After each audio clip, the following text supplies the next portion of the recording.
I've been running ScotlandShop for over 21 years, helping people to create custom-made clothing in their favourite tartan. Every year we're asked, we're going to a Burns night, what should we wear? Well, rules, there are no rules. You can wear whatever you like. It depends on the formality of the occasion and also perhaps your host has set a dress code. Today we're going to give you some inspiration, advice and guidance on what you should wear for Burns night to make your evening really special. So do you want to go old school and wear the Fila More, the Great Kilt? Contrary to popular belief, the Great Kilt was not worn by the brave-hearted William Wallace. In fact, it wasn't until the 16th century that this plaid garment began to resemble the Great Kilt. It's a bit different to the kind of kilt we wear today in that it was just really a long piece of fabric. The Great Kilts of the 18th century can also be described as a belted plaid. That's what Toby's going to demonstrate for us now, where a long piece of fabric is held together by a belt of some kind. If you want to make your own, you'll need about 8 yards of fabric. The fabric is basically hand pleated, wrapped over the shoulder and fastened with the belt each time it's worn. Though this may seem like a lot of work for modern day kilt wearers, this also allowed the kilt to be transformed to include a hood against the lovely Scottish weather or a blanket to sleep under. And if it's a full formal event, a black tie event, then you're going to want to wear the full kilt outfit with a Prince Charlie jacket and waistcoat. This is what Toby's wearing. Now let's talk a little bit about the kilt and some of the pitfalls of the kilt. If you're not a connoisseur of the kilt, then there's a few things to keep in mind. The most important thing is the length. So you want your kilt to sit mid-kneecap. A short kilt is going to look like a little skirt and a long kilt just ruins the look. When you wear your kilt, you want to wear it much higher than your normal trousers. You want to wear it 1 inch above the tummy button or navel. The accessories to go with your outfit vary, and it depends how you want to approach it. So one of the first pieces of accessories is the sporran. Great bit of kit. What I'm wearing here is a formal sporran, okay? Now in the days gone by, what you'd store in your sporran would have been your lunch, would have been your weapons, would have been any number of things. But modern day times, what are we keeping it? A mobile phone, car keys. It's just a perfect hip flask, of course. Yep, we would keep our hip flask in there as well. It's a perfect accessory. It's really useful. Now, this is a formal one. You can go anywhere up to an informal plain leather one. There's pattern, there's tartans. You can have an animal skin, animal fur, anything like that. Okay. Next, we've got the kilt pin. Now, many people think the kilt pin's there to literally pin the kilt shut. It's not. As you can see here, it sits and serves as a weight on the corner of the fabric. Sits 3 finger widths in, 2 finger widths up, and it holds the kilt in a sort of weight in the corner, okay? Can I tell the story of Queen Victoria? So Queen Victoria was in Edinburgh and she noticed that some of her soldiers in the front row, that one of them, his kilt was blowing up. So she took the brooch from her jacket and she pinned it to the gentleman's kilt to hold his kilt down, and that is supposedly where the kilt pin began. Exactly. So then we move on to the ski and do, everyone's favourite accessory.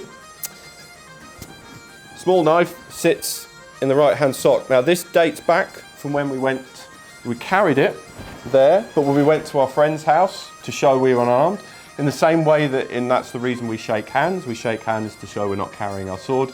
For these purposes, for the ski and do, we take it out and it sits in our right sock. So it's still there in case it gets a bit sketchy, but it means it's on show and we're safe. So moving down the outfit, you can wear kilt flashes. Toby's wearing a pair of flashes that tone in with the kilt, so picking out one of the colours in the stripes in the kilt, but you can also have them in tartan. But what are the kilt flashes for? Well, they're totally functional, because in the old days when they used to run around in the Highlands, it was to hold your socks up. So it would be a long piece of ribbon tied tight and the ends would hang down, and that's now been replicated with the flashes you see today. But the flashes also had another reason.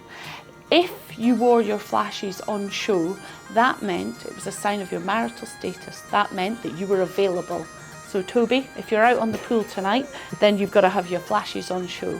If you were a married man, then you kept your flashes hidden, tucked into your sock. Something people always struggle with or ask us about is how to tie the long laces. Why do we have these great big long laces? So the long laces are again very practical and there to hold your socks in place. But as you can see, they have many twists in them. So there's different ways of tying your socks and everyone has their own rules. One of the most interesting facts, I always think, is where you tie the knot. Now, if you're from the north of Scotland, you would tie the knot on the front of the leg. If you're from the east of Scotland, you would tie it on the east side of the leg. And that's why you see people with their knots tied in different places. If it's a less formal occasion or you just don't fancy wearing the full jacket and waistcoat, then the ghillie shirt is a great option. And what we've done is to pair that with a leather sporran, which is a less formal sporran and a day wear, more traditionally a day wear item. Now, panning down to the shoes, you might wonder why the shoes have holes in them. Where did the broguing come from? So this is because Scotland, as you know, is a very wet and marshy country. And in the days gone by, the shoes used to have holes in them to allow the water to pass through them so that then they could dry out quickly. They also had no tongue, which, as you see, the kilt shoes don't have either. And that was again to allow the shoes to dry out more quickly. And if you want to go really casual, then the Aran sweater is the perfect option with its beautiful cable knit design. So I feel that the ladies have been a little sidelined in this discussion, but there's lots of options on what you can wear. And if you've got a really lovely dress that you always like to wear, then the most simple thing to add is a sash. So this sash is in the Burns check tartan, so very topical. And there's lots of ways you can wear it. Now, unless you are the wife of a chieftain, then you will want to wear, or I think the other thing is if you're the wife of the colonel of a regiment, then you can wear your sash across your left shoulder. The rest of us would wear our sash on the right shoulder, and there's quite a few different ways you can wear your sash. So, if you want, just pop it over your right shoulder and knot it on the hip, nice and easy. Or you could pin it on the hip with a brooch. The other way to wear it is to double it over if you want a nice look from the back. You can gather it up. There's a really nice video online on how to do this. And we would just pin it here on the right shoulder. There you go. So if you really want to go for that matchy-matchy, you've got the Burns check bow tie to go with your partner's Burns check sash. You can add to that something like a pocket square to go in the top jacket of your dinner jacket. And of course, if you're not feeling into wearing the kilt, you want to stick with the trousers, you can go with the cummerbund also in the Burns check as well to really complete that look. Now to the origins of the Burns check tartan. You might be wondering, what tartan can I wear? You can wear any tartan you like. You can wear your family tartan, you can wear one you picked up in the charity shop and you haven't got a clue which one it is. The tartan police are not going to come after you if you're wearing their clan. But we'll give you a little bit of story about the Burns check tartan, which, very smart I have to say, and so easy to coordinate with whatever you've already got in your wardrobe. So where did the Burns check tartan come from? Well, the name Burns is linked to the Campbell clan, and originally they were going to base the set on the Campbell clan tartan, but it was then decided that actually it should be based upon the shepherd check, which is the black and white check. And then they overlaid a little bit of brown as a nod to the hodden grey and all that. And then there's a tiny bit of green, which represents the green pastures of the Dumfries and Galloway area. So there's many different ways that you can celebrate Burns Night, and there's many different ways you can wear your tartan, whichever tartan you want, to add a Scottish accent to the evening.